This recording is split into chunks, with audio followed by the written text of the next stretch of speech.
ام المؤمنین اما عائشہ صدیقہ سب کہہ دو رضی اللہ تعالی عنہا، جن کی وفات چونکہ رمضان المبارک میں ہوئی 17 رمضان کو،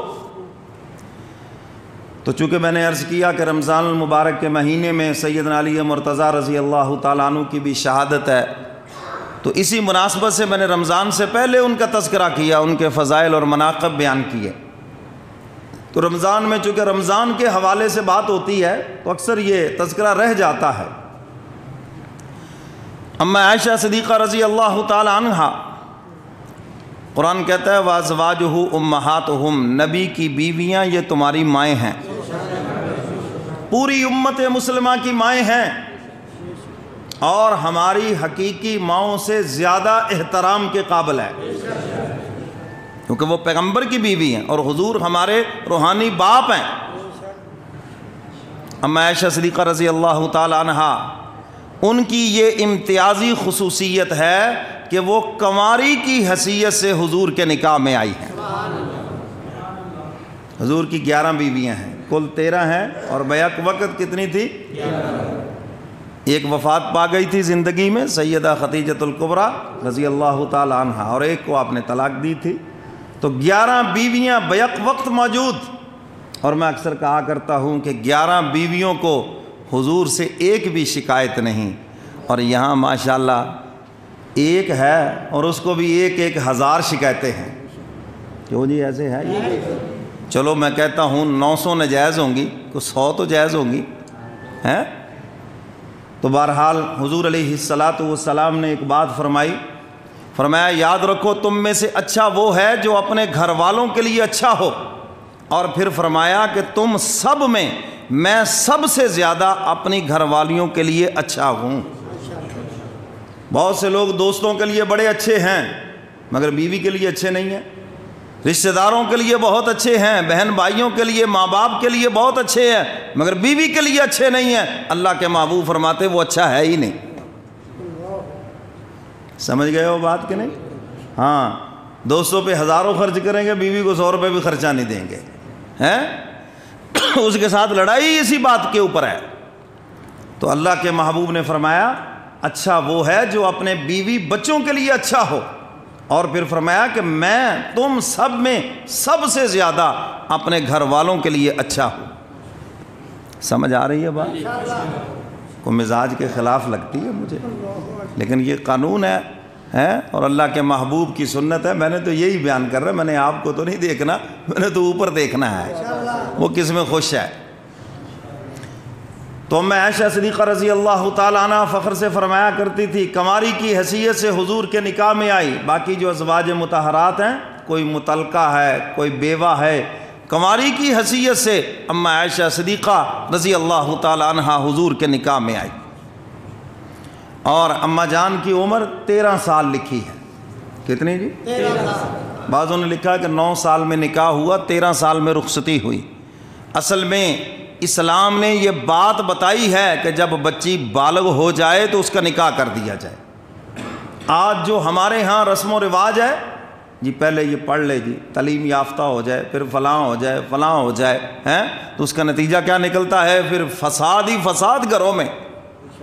ذہن اتنا پختہ ہو چکا ہوتا ہے، جب کچا ذہن ہوتا ہے تو بڑی جلدی شوہر کے ساتھ مل جاتی ہے، گھر والوں کے ساتھ جلدی اس کی موافقت ہو جاتی ہے، اور جب ذہن اتنا پختہ ہو چکا ہوتا ہے، عورت کی کوئی خوبی نہیں ہے تعلیم یافتہ ہونا، بہت زیادہ پڑھی لکھی ہونا۔ والغافلات المؤمنات، قرآن تو بتا رہا ہے کہ مومنات کی تو شان ہی یہ ہے کہ یہ غافلات ہیں۔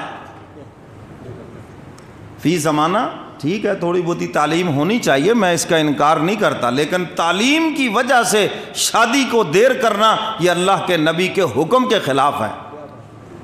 حضور علیہ السلام نے حکماً فرمایا تھا سیدنا علی مرتضیٰ سے، فرمایا جب بچی کے جوڑ کا رشتہ مل جائے تو نکاح کرنے میں دیر نہ کرنا۔ اب رشتہ تو جوڑ کا مل گیا، کیا جی اس نے جناب فلاں پڑھنا ہے، اس نے بھی تو فلاں کورس کرنا ہے، اس نے تو فلاں کرنا ہے، فلاں کرنا ہے۔ تو میرے محترم سامعین، اسلام نے زنا کا دروازہ بند کیا ہے اور نکاح کو آسان کیا ہے، اور ہمارے رسم و رواج نے آج نکاح کو مشکل بنا دیا ہے اور زنا کا دروازہ کھول دیا ہے۔ نکاح کی قیمت دیکھو تو صحیح، اتنے پیسے ہوں، فلاں ہو، فلاں ہو، فلاں ہو، اور پھر جا کر، اور زنا صرف ایک چائے کا یا آئس کریم کا کپ ہے۔ اللہ کے محبوب کے پاس ایک صحابی ہے، یا رسول اللہ بڑا فقر و فاقہ ہے، فرمایا نکاح کیا ہے؟ یا رسول اللہ نہیں، فرمایا شادی کر لو۔ سن رہے ہو؟ جاگ بھی رہے ہو؟ اور یہاں تو کہتے جی ابھی تک یہ کمانے نہیں لگا تو نکاح کس پہ کریں؟ اللہ کے محبوب فرما رہے ہیں کہ شادی کرو، تنگ دستی ہے، تمہارا کاروبار نہیں چلتا، شادی کرو، شاید تمہاری قسمت میں رزق تھوڑا ہے، وہ آنے والی مقدروں والی ہو۔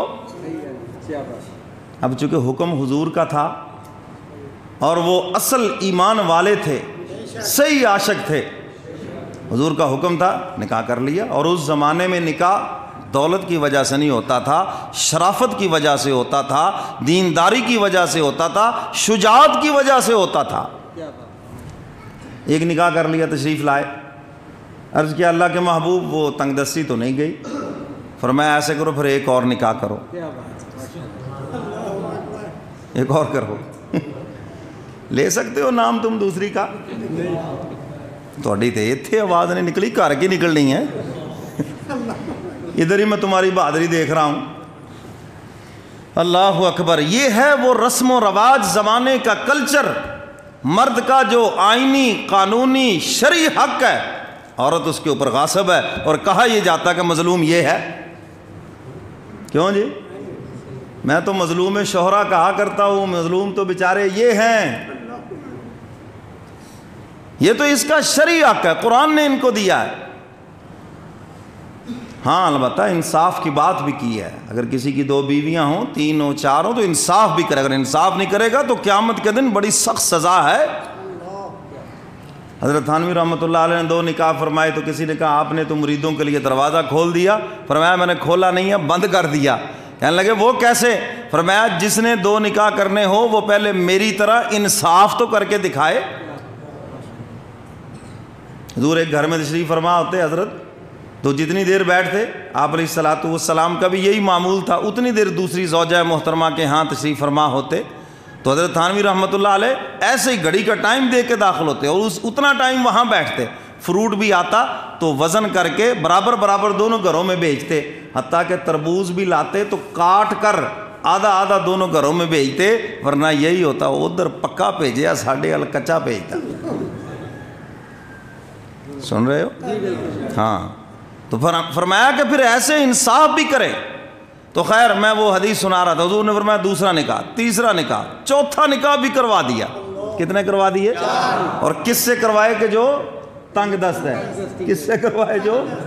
ہاں، یہ علاج ہے فقر و فاقے کا، یہ علاج ہے تنگ دستی کا۔ اے جی کاروبار نہیں چلتا پیا جی، یہ علاج ہے اس کا، سمجھ گئے ہو؟ 4 نکاح ہو گئے، اب آ گئے حضور کی خدمت میں، تنگی تو ابھی بھی برقرار ہے، فرمایا 4 کو لے کے حج پہ چلے جاؤ۔ چلے گئے، اور پھر واپس آئی تو کیا کہتے اللہ کے محبوب، اب تو ایسے لگ رہا ہے جیسے اللہ نے 5 پرنالے کھول دیے ہیں، میں مٹی کو بھی ہاتھ لگاتا ہوں اللہ اس کو بھی سونا بنا دیتے ہیں۔ یعنی کاروبار میں برکت اتنی ڈال دی ہے، رزق کی وسعت اتنی ہو گئی ہے۔ اب حضور علیہ الصلوۃ والسلام تو یہ فرما رہے ہیں، اور میرا معاشرہ کچھ کہہ رہا ہے، اور ہم وہ معاشرے کے پیچھے چل رہے ہیں۔ جس دن ہم حضور کے پیچھے چلیں گے مزہ اسی دن آئے گا۔